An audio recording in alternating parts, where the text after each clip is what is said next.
First, we see the Atari Lynx, the Sega Game Gear, and the Nintendo Game Boy. This is the triumvirate of classic handheld gaming systems. They're all appropriate for hand-to-hand combat.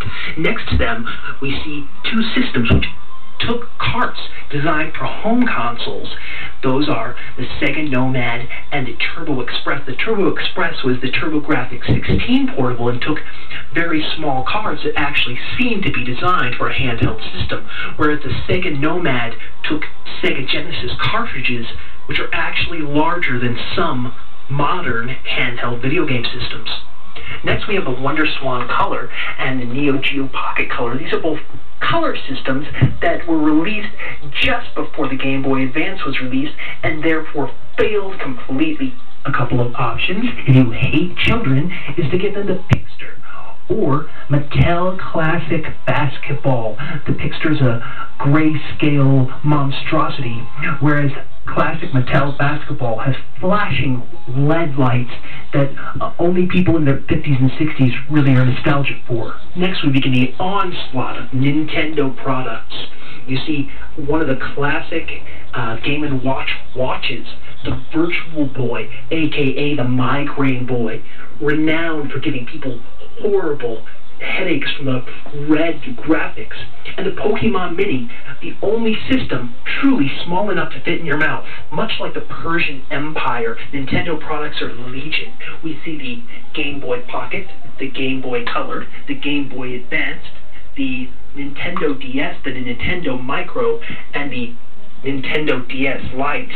Pictured directly to the left is the Game Boy Advance SP, along with one of the many Nintendo clone products, the Handy Family 8, the FC Mobile, the FC Mobile Hyperkid for American players, the Pocket Family, and Game Theory Admiral are all several unlicensed Nintendo products that play both Famicom and or original Nintendo carts. Next, we have the One Station and the One Station Elite, otherwise known as the Kensington FC3000. These are a couple of systems that play original Nintendo games, but on their own proprietary cartridges. Thank you, the Chinese. We can also see the Watara Supervision, which went head-to-head against the Game Boy and failed miserably due to awful, awful games. Terrible, terrible games. Next, we see a couple of systems which play Sega games, the MD Max, which plays Genesis games, and a Coleco system, which has a selection of both Master System and Game Gear games.